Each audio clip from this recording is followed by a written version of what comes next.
Ruas TV, rutin walaupun sedikit. Baik. Bismillahirrahmanirrahim. Assalamualaikum warahmatullahi wabarakatuh. Alhamdulillahilladzi bi ni'matihi tatimmus shalihat. Asyhadu an la ilaha illallah wahdahu la syarikalah wa asyhadu anna Muhammadan abduhu wa rasuluh wa safiyyuhu wa khaliluh. Sallallahu alaihi wasallam wa ala alihi wa sahbihi wa man sara ala nahjihi ila yaumiddin, amma ba'd. Fa inna asdaqal hadithi kalamullah wa khairal hadi hadi Muhammadin sallallahu alaihi wasallam wa syarral umuri muhdatsatuha wa kullu muhdatsatin bid'ah wa kullu bid'atin dalalah wa kullu dalalatin finnar. Ma'asyiral muslimin wal muslimat, pemirsa Ruas TV dimanapun Anda berada, dengan limpahan karunia dan nikmat dari Allah Subhanahu wa Ta'ala semata, sehingga pada siang hari ini kita dapat kembali bersua untuk melanjutkan kajian rutin kita seputar sirah nabawiyah. Mengapa penting bagi setiap kita untuk mempelajari sirah perjalanan hidup Rasulullah sallallahu alaihi wasallam?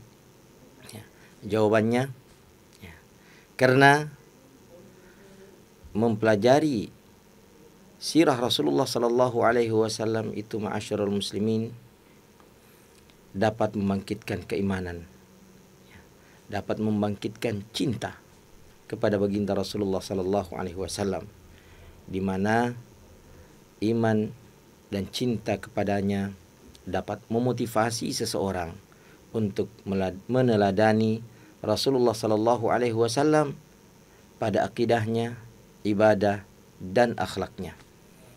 Di samping itu, ma'asyiral muslimin, pengetahuan kita yang baik, yang detail, yang dalam tentang Rasulullah sallallahu alaihi wasallam serta perjuangannya itu akan membuat kita semakin mengerti, semakin mengetahui apa yang mesti kita teladani, apa yang mesti kita ikuti dari kepribadian Rasulullah sallallahu alaihi wasallam tersebut. Allah Subhanahu wa Ta'ala berfirman, laqad kana lakum fi Rasulillahi uswatun hasanah liman kana yarjullaha wal yawmal akhir wa dzakarallaha katsira. Sungguh pada diri Rasulullah sallallahu alaihi wasallam bagi kalian terdapat uswatun hasanah, teladan yang sangat amat baik, teladan yang sangat amat istimewa atau keteladanan yang hasanah bagi orang-orang yang mengharapkan perjumpaan dengan Allah, bagi orang-orang yang menginginkan surga di akhirat, dan bagi orang-orang yang senantiasa mengingat Allah dengan ingatan yang banyak. Di dalam doa kita kan kita senantiasa minta, Rabbana atina fid dunya hasanah. Ya Allah, berikanlah aku di dunia ini hasanah. Apa hasanah yang kita minta? Hasanah yang kita minta sesungguhnya dan sejatinya adalah bagaimana kita dapat meneladani hasanah yang ada pada diri Rasulullah sallallahu alaihi wasallam agar kita memperoleh hasanah di akhirat. Ketika kita tidak mampu meneladani hasanah, qudwatun hasanah, keteladanan yang sangat istimewa dan baik yang terdapat pada diri Rasulullah sallallahu alaihi wasallam, maka mustahil bagi seseorang untuk memperoleh hasanah di akhirat nanti. Sebaik apapun rumahnya di dunia, sebanyak apapun hartanya di dunia, setinggi apapun jabatan dan karirnya di dunia, setampan dan sekuat apapun fisiknya ketika hidup di dunia, manakala ia tidak meneladani apa yang hasanah pada diri Rasulullah sallallahu alaihi wasallam itu, maka dia tidak akan memperoleh hasanah di akhirat. Wal'iyadzubillah. Nah, disitulah pentingnya mengapa kita harus mempelajari sirah Rasulullah sallallahu alaihi wasallam demi mengenalnya. Ma'asyiral muslimin yang dirahmati Allah Subhanahu wa taala, pada sesi kali ini kita akan mempelajari satu peristiwa penting yang terjadi dalam kehidupan Rasulullah sallallahu alaihi wasallam. Di dalamnya banyak pelajaran yang demikian berharga. Sebuah peristiwa yang terjadi di bulan Syawal tahun ke-5 Hijriah, yang membuat kota Madinah diliputi kecemasan dan kekhawatiran, yang membuat seluruh sahabat yang tua dan muda, dewasa dan kanak-kanak, bahkan wanita, mempersiapkan diri mereka lebih daripada sebelum-sebelumnya.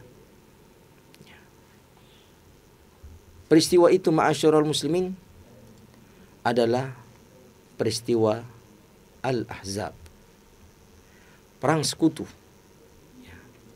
di mana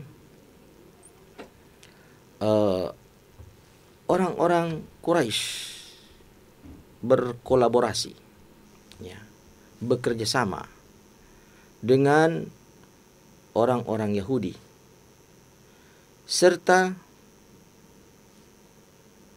suku-suku Badui yang masih menganut pemahaman animisme, kesyirikan. Mereka bersatu padu membentuk satu kekuatan yang demikian besar jumlahnya, tidak kurang daripada 10.000 pasukan terkumpul pada saat itu. Tujuan mereka satu, ingin membasmi kaum muslimin yang ada di kota Madinah. Peristiwa itu, ma'asyiral muslimin, dinamakan peristiwa perang Ahzab, atau juga disebut dalam sejarah peristiwa perang Khandaq. Karena ketika itu Rasulullah sallallahu alaihi wasallam dalam permusyawaratan menerima usulan dari sahabat Salman Al-Farisi untuk membuat parit di bagian timur kota Madinah, yang merupakan medan yang terbuka, di mana di situ bisa pasukan tersebut leluasa masuk ke kota Madinah. Maka di area itu Salman Al-Farisi mengusulkan untuk dibuat parit. Parit dalam bahasa Arab adalah khandaq. Maka karena kaum muslimin, sahabat-sahabat Rasulullah sallallahu alaihi wasallam membuat parit untuk membentengi dan melindungi kota Madinah dari serbuan dan serangan pasukan koalisi Quraisy dan Yahudi yang jumlahnya 10.000 orang itu, maka perang ini pun dinamakan dengan perang Khandaq. Terjadi sebagaimana yang dikatakan oleh jumhur ulama ulama sirah, terjadi pada bulan Syawal tahun ke-5 Hijriah. Nah, ma'asyiral muslimin yang dirahmati Allah Subhanahu wa taala, apakah yang melatar belakangi terjadinya perang ini?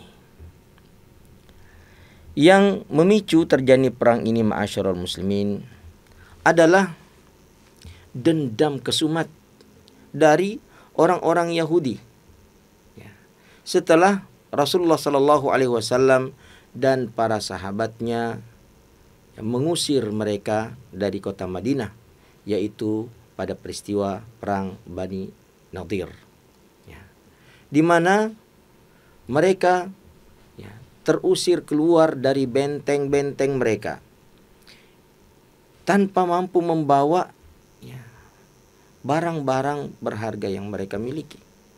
Bahkan mereka menghancurkan rumah mereka sendiri. Bangunan-bangunan tempat tinggal mereka sendiri itu dihancurin oleh mereka. Dan mereka terusir dari kota Madinah pada peristiwa perang Bani Nadir itu dalam keadaan benar-benar terhina. Akibat daripada pengusiran itu, ya, mereka demikian dendam, mereka demikian murka terhadap Rasulullah Sallallahu Alaihi Wasallam dan para sahabatnya.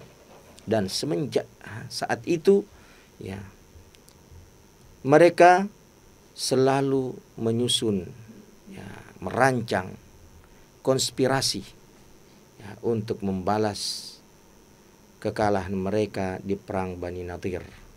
Ya, itulah pemicunya ma'asyiral muslimin. Oleh karenanya, sejumlah tokoh-tokoh Yahudi, ya, yang disebutkan oleh Syekh Safiur Rahman Al-Mubarakfuri di dalam kitab tarikh beliau, ya, Ar-Rahiqul Makhtum, bahwa jumlah tokoh-tokoh Yahudi itu ada 20 orang yang senantiasa bergerilya, ya, ke suku-suku, ya, Badui, ya. Kemudian bahkan mendatangi tokoh-tokoh Quraisy, ya, memotivasi mereka, ya, untuk menyerang Rasulullah di kota Madinah, ya. Mengiming-imingi mereka bantuan yang besar, ya, untuk menyerang Rasulullah Sallallahu Alaihi Wasallam dan para sahabatnya di kota Madinah. 20 orang ini keliling ma'asyiral muslimin, ya, untuk mendatangi kabilah-kabilah tersebut, hingga terjadilah kesepakatan, ya, di antara di antara beberapa kabilah-kabilah, ya, atau bahkan disebutkan, ya, kabilah Ghatafan. Jadi 20 orang utusan Yahudi ini mendatangi kabilah Ghatafan, ya, lalu, ya, memotivasi mereka untuk ikut bergabung, ya, dalam pasukan koalisi menyerang Rasulullah Sallallahu Alaihi Wasallam. Maka terjadilah dua kesepakatan dengan kabilah Ghatafan, yaitu yang pertama, bahwasanya suku atau kabilah Ghatafan bersedia untuk memobilisasi pasukan mereka sebanyak-banyaknya untuk bergabung bersama dengan orang-orang Yahudi dan orang-orang Quraisy, ya, menyerang kota Madinah. Dan yang kedua, poin kedua, kesepakatan mereka dengan orang-orang Yahudi, bahwasanya kaum Yahudi sebagai imbalannya akan menyerahkan, ya, hasil panen kurma Khaybar, ya, karena orang-orang Yahudi pada saat itu mendiami wilayah Khaybar, dan di Khaybar itu, ya, mereka memiliki kebun kurma yang sangat amat subur, ya. Maka Yahudi Khaybar, ya, bersedia untuk memberikan kepada suku Ghatafan dalam setahun penuh, ya, kurma Khaybar milik mereka setiap kali panen. Hingga pada akhirnya ma'asyiral muslimin, ya, Yahudi, ya, mampu menggalang, ya, pasukan koalisi yang jumlahnya 10.000 pasukan. Ya, ini tentu adalah jumlah yang demikian besar, ya, lebih banyak daripada penduduk kota Madinah itu sendiri. Adapun Rasulullah Sallallahu Alaihi Wasallam, ma'asyiral muslimin, ya, maka setelah mendengarkan, ya, kesepakatan itu dan rencana mereka, ya, Rasulullah segera mengumpulkan para sahabatnya untuk bermusyawarah, ya. Dan demikianlah ma'asyiral muslimin, ya, setiap seorang pemimpin menghadapi suatu masalah, apalagi masalah-masalah itu besar, maka hendaklah, ya, keputusan untuk bagaimana menghadapi masalah itu, ya, mencari jalan keluarnya, bagaimana menyikapinya, itu diputuskan dalam permusyawaratan, ya. Dan seperti itulah yang Rasulullah Sallallahu Alaihi Wasallam ajarkan kepada para sahabatnya. Seperti itulah yang Rasulullah contohkan, ya, untuk umatnya. Maka bermusyawarahlah Rasulullah Sallallahu Alaihi Wasallam. Hasil permusyawaratan itu, ya, hasil mobilisasi itu, ma'asyiral muslimin, ya, terkumpullah, ya, termobilisasilah pasukan sejumlah 3.000 mujahidin dari kalangan sahabat. Bayangkan nih, 3.000 menghadapi 10.000, ya, sangat amat jauh ma'asyiral muslimin, ya, perbandingannya.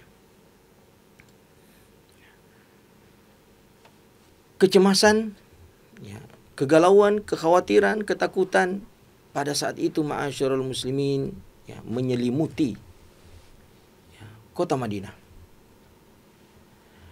menyelubungi hati seluruh kaum muslimin. Bahkan ini disebutkan ma'asyiral muslimin, ya, peristiwa ini, ya, sampai-sampai diabadikan oleh Allah Subhanahu wa taala di dalam Al-Qur'an.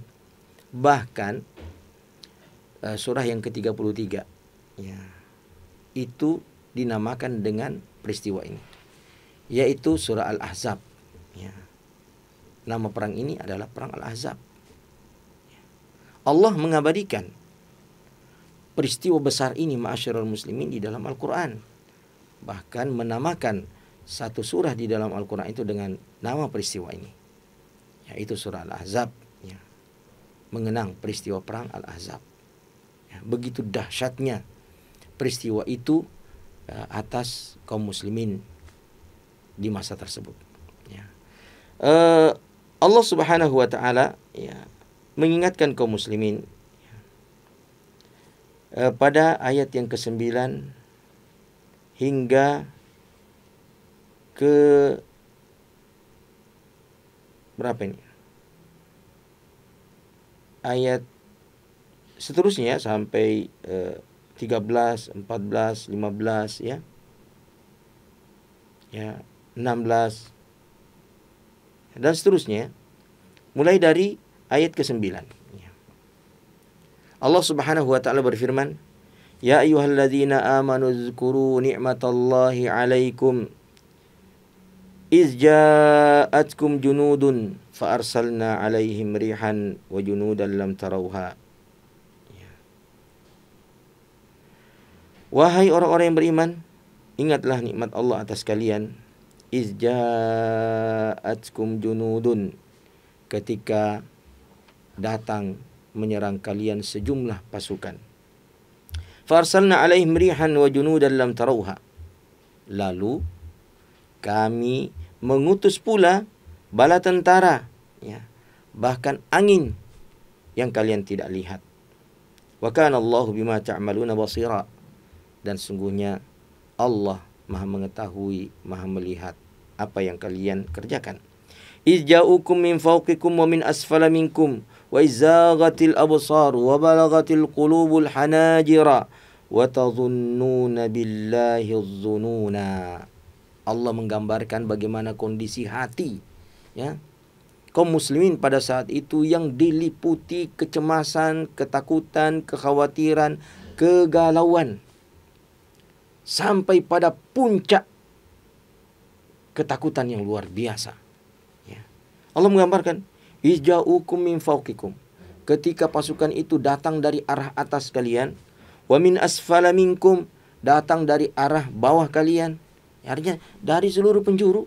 Subhanallah. Wa izaghatil absar wa balagatil qulubul hanajir, dan ketika mata saat itu terbelalak dan jantung seolah-olah sudah sampai di tenggorokan, ya. Begitu cemas dan takutnya, ya, hati kaum muslimin pada saat itu, ya, dikepung oleh pasukan Ahzab dari berbagai arah. Wa tadhunnuna billahi adh-dhununa, dan kalian sudah menduga kepada Allah dengan dugaan yang bermacam-macam, ya. Sudah banyak dugaan-dugaan terhadap Allah Subhanahu wa taala bermunculan dari sebahagian kaum muslimin, ya. Apakah akan ditolong? Kenapa Allah, ya, mendatangkan peristiwa yang seperti ini, ya, kepada kita? Hunalika butuliyal mu'minuna wa zulzilu zilzalan syadida. Ya. Allah mengatakan tentang peristiwa ini, pada saat itulah kaum muslimin diuji dengan ujian yang demikian berat, sehingga seolah-olah mereka diguncang dengan guncangan yang demikian keras. Ya. Seolah-olah Madinah pada saat itu diguncang gempa yang demikian dahsyat akibat daripada peristiwa itu. Jadi Allah Subhanahu wa taala menggambarkan peristiwa perang Ahzab dengan gambaran yang demikian dahsyat. Ya, bagaimana hati kaum muslimin benar-benar diliputi ketakutan, kecemasan, kegalauan, ya, akibat daripada peristiwa tersebut. Nah, ma'asyiral muslimin yang dirahmati Allah Subhanahu wa taala. Ya. Namun Rasulullah Shallallahu alaihi wasallam tidak akan membiarkan kondisi kecemasan berlarut-larut mengekang, menyelubungi fikiran dan hati kaum muslimin. Segera Rasulullah Shallallahu alaihi wasallam, sebenarnya kita katakan tadi, mengumpulkan para sahabatnya, khususnya yang senior, ya, sahabat-sahabat utama, ya, dalam permusyawaratan yang pada akhirnya menyimpulkan, ya, satu kesimpulan penting, yaitu menerima usulan dari sahabat Salman Al-Farisi. Ya, sahabat Salman Al-Farisi mengusulkan agar kaum muslimin atau Rasulullah Shallallahu alaihi wasallam dan para sahabat yang lainnya yang membuat parit, ya, di bagian utara kota Madinah yang terbuka. Maka ya, keesokan harinya Rasulullah Shallallahu alaihi wasallam pun, ya, memimpin para sahabat untuk menggali parit. Bagaimana kondisi cuaca pada saat itu yang dingin, musim dingin ma'asyiral muslimin, ya, dan mereka kekurangan makanan, sehingga, ya, di antara mereka, ya, ada yang menggali dalam kondisi lapar. Rasulullah Shallallahu alaihi wasallam juga demikian, ya. Sahabat melihat Rasulullah Shallallahu alaihi wasallam, ya, menggali parit itu dalam kondisi pucat, ya, karena kurang makan ma'asyiral muslimin. Perbekalan sangat sedikit, ya. Kondisi cuaca juga demikian dingin pada saat itu. Tetapi, ya, tak seorang pun ma'asyiral muslimin yang meninggalkan Rasulullah Sallallahu Alaihi Wasallam berjibaku menggali parit. Ya. Tak seorang pun dari sahabat-sahabat Rasulullah Sallallahu Alaihi Wasallam, ya, yang berpikir-pikir, yang menunda-nunda, ya. Himbauan Rasulullah Sallallahu Alaihi Wasallam setelah menerima usulan sahabat Salman Al-Farisi, semuanya bergegas, bahu membahu bersama dengan Rasulullah Sallallahu Alaihi Wasallam menggali parit. Pekerjaan yang demikian berat. Nah, begitulah sifat orang-orang beriman ma'asyiral muslimin yang digambarkan oleh Allah di dalam Al-Quran, dalam surah An-Nur. Ya. Innama kana qaulal mu'minina idza du'u ila Allahi wa rasulihi liyahkuma bainahum an yaqulu sami'na wa ata'na. Hanya saja perkataan orang-orang beriman itu ketika diajak untuk menjalankan ketetapan hukum dari Allah dan Rasulnya, mereka hanya mengatakan sami'na wa ata'na, kami dengarkan dan kami patuhi. Kepatuhan kepada perintah Rasulullah Sallallahu Alaihi Wasallam, ya, adalah merupakan kunci kemenangan. Ya. Betapapun keterbatasan finansial, ya, diderita oleh kaum muslimin, betapapun jumlah kaum muslimin itu sangat sedikit jika dibandingkan dengan jumlah musuhnya, sepanjang ketaatan dan kepatuhan mereka maksimal kepada Allah dan Rasulnya, maka, ya, kurangnya fasilitas, ya, kurangnya jumlah itu tidak menjadi penghalang untuk meraih kemenangan dan kejayaan. Dan itu dibuktikan ma'asyiral muslimin di sepanjang sejarah perjalanan dakwah, ya, Islam ini dari masa ke masa, dari generasi ke generasi. Kekalahan umat Islam itu terjadi pada saat kepatuhan dan ketaatan mereka kepada Allah dan kepada Rasulullah sallallahu alaihi wasallam sudah dipertimbangkan dan ditunda-tunda, sudah difikirkan ya untuk dinomor sekiankan ya. Tidak lagi mereka mengatakan sami'na wa ata'na, kami dengarkan dan kami patuhi, tetapi mereka mengatakan sami'na wa fakkarna, kami dengarkan tapi kami pertimbangkan terlebih dahulu untuk mentaatinya. Pada saat itulah ya barulah kaum muslimin dapat ditaklukkan. Namun ketika ketaatan mereka maksimal, sempurna dan totalitas kepada Allah dan Rasulnya, maka sepanjang itu mereka tidak bisa dikalahkan ya. Bagaimana perang Uhud ma'asyiral muslimin ya, pada fase keduanya, sebagaimana yang kita ceritakan beberapa episode yang lalu ya, apa yang menjadi penyebab ya kekalahan kaum muslimin pada fase kedua? Bukankah karena ketidakpatuhan 50 atau 40 pemanahnya ya, dari 50 pemanah yang ditempatkan oleh Rasulullah sallallahu alaihi wasallam di Bukit Rumah ya, ketidakpatuhan mereka untuk tetap bertahan hingga perang usai, itulah yang mendatangkan kekalahan ya bagi kaum muslimin di perang Uhud ya. Nah, ma'asyiral muslimin, lihatlah di perang Ahzab, jumlah pasukan Ahzab lebih besar berkali-kali lipat jika dibandingkan dengan jumlah seluruh penduduk kota Madinah. Tetapi subhanallah, kaum muslimin memperoleh kemenangan yang gilang gemilang. Dari mana kemenangan itu datang, ma'asyiral muslimin? Kecuali dari pertolongan Allah Subhanahu wa taala. Ada peristiwa yang unik ma'asyiral muslimin ya. Ketika Rasulullah sallallahu alaihi wasallam dan para sahabatnya menggali parit. Ya. Ini diriwayatkan dari sahabat Jabir bin Abdullah radhiyallahu taala anhu ya. Dalam peristiwa itu ma'asyiral muslimin, Rasulullah dan para sahabat ya kan kurang ya perbekalan. Ya. Tidak memiliki perbekalan yang cukup ya.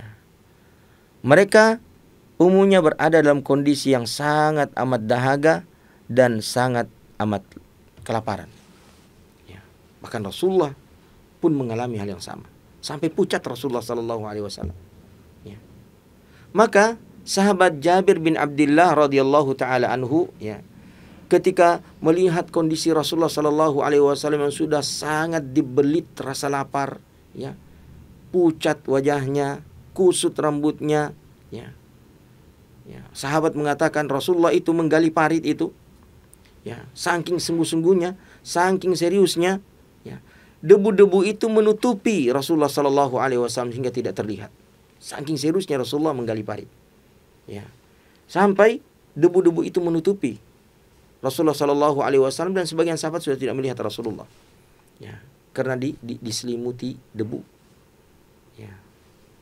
Maka Jabir bin Abdullah ya menyampaikan kepada istrinya ya untuk mengadon tepung yang mereka miliki. Jumlahnya sedikit tepung itu ya, dan menyembelih seekor hewan. Ya, domba kecil miliknya. Ya, karena persediaan makanan yang sanggup ya dibuat oleh keluarga Jabir bin Abdullah ya, itu hanya untuk Rasulullah sallallahu alaihi wasallam. Maka beliau datang ya menghampiri Rasulullah sallallahu alaihi wasallam sedang menggali parit dan berada dalam kondisi yang sangat amat lapar ya, dan menawarkan jamuan itu.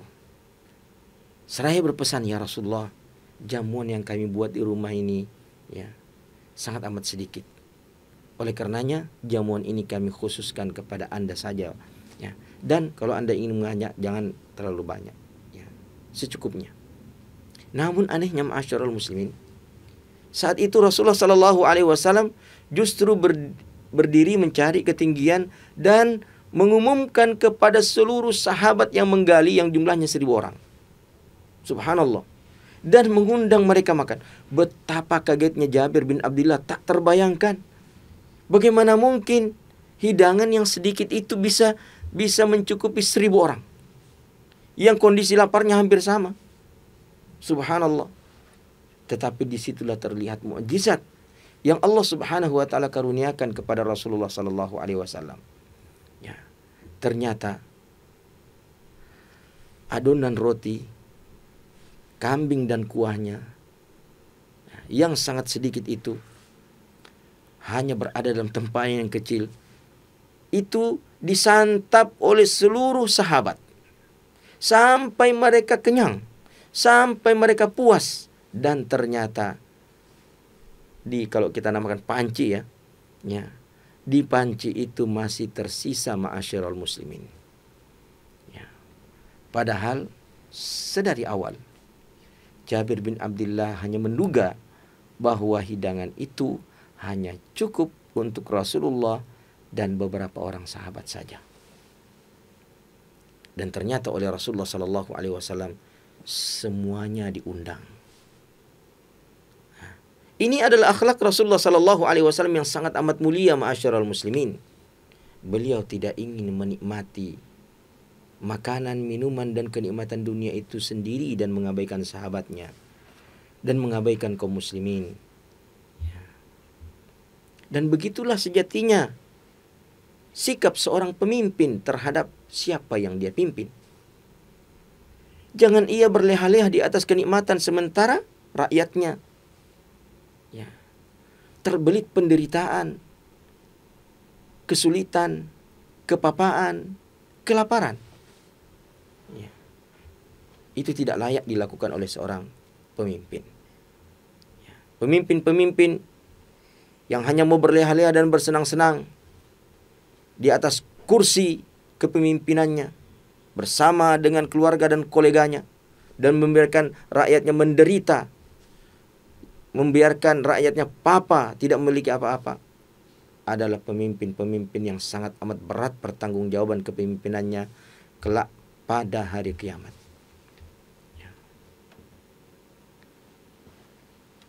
Ma'asyiral muslimin yang dirahmati Allah Subhanahu wa taala.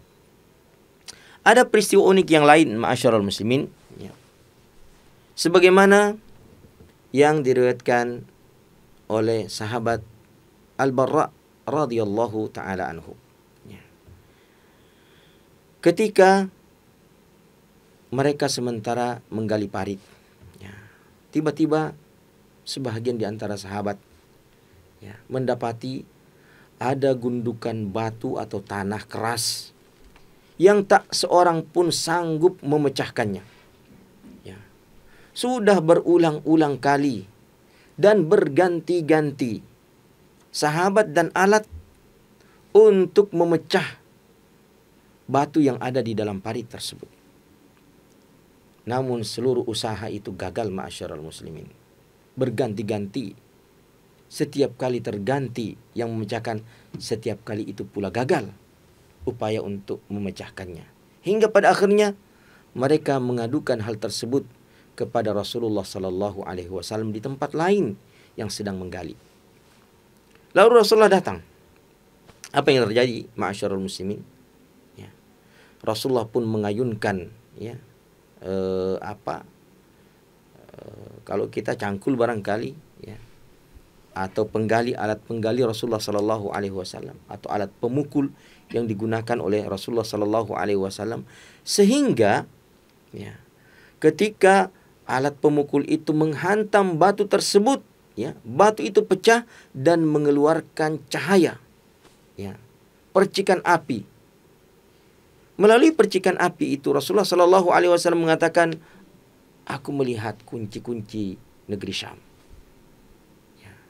Pada hantaman yang pertama dan percikan api yang pertama. Lalu kemudian Rasulullah sallallahu alaihi wasallam memukulkan kembali, menghantamkan kembali ke atas batu tersebut. Lalu memercikkan api yang kedua. Lalu Rasulullah sallallahu alaihi wasallam mengatakan, aku melihat pintu gerbang Yaman. Dan begitulah seterusnya Rasulullah sallallahu alaihi wasallam menyebutkan tempat-tempat yang jauh. Dan ini adalah merupakan berita gembira bahwasanya apa yang dilihat oleh Rasulullah Shallallahu Alaihi Wasallam, Persia, Syam yang dikuasai oleh Roma, Yaman, semuanya itu akan ditaklukkan oleh kaum muslimin.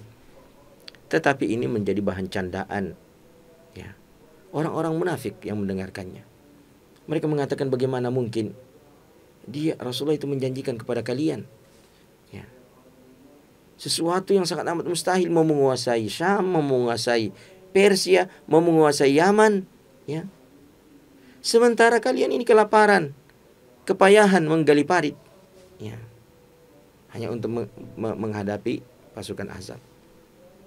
Ya. Ini muncul dari hati orang-orang munafik yang tidak meyakini dahsyatnya pertolongan Allah Subhanahu wa taala, yang tidak meyakini dahsyatnya mukjizat Rasulullah sallallahu alaihi wasallam. Meskipun, ya, pada akhirnya benar-benar apa yang dikatakan oleh Rasulullah sallallahu alaihi wasallam itu terbukti. Ma'asyiral muslimin yang dirahmati Allah Subhanahu wa taala, bagaimana kelanjutan, ya, peristiwa perang ini? Ya, apa yang terjadi? Adakah di antara para sahabat yang terluka atau syahid? Ya. Bagaimana kondisi perang Ahzab? Apa yang membuat mereka lari tunggang langgang? Ya, insya Allah akan kita bahas pada pertemuan yang akan datang, jika Allah Subhanahu wa taala masih memberikan kepada kita kesempatan, usia dan taufik, ya, untuk melanjutkan kisah ini, ma'asyiral muslimin. Demikian apa yang dapat kita sampaikan dan kita jelaskan. Yang benar datangnya dari Allah Subhanahu wa taala, yang keliru dan salah itu datangnya dari sifat lemah kami dan alpa kami. Oleh karena itu, ya, setiap yang keliru dan salah yang tersampaikan, kami mohon ampun kepada Allah Subhanahu wa taala dan mengharapkan kepada pemirsa agar kiranya berkenan sudi untuk meluruskan setiap kekeliruan dan kesalahan itu, agar tidak terwariskan kepada generasi selanjutnya yang membuat pertanggungjawaban kita di hadapan Allah semakin rumit, sulit, dan pelik. Demikian ma'asyiral muslimin yang dirahmati Allah Subhanahu wa taala, kita sempurnakan pertemuan ini dengan membaca doa kafaratul majlis. Subhanakallahumma bihamdik, asyhadu an la ilaha illa anta, astaghfiruka wa atubu ilaik. Wassalamualaikum warahmatullahi wabarakatuh.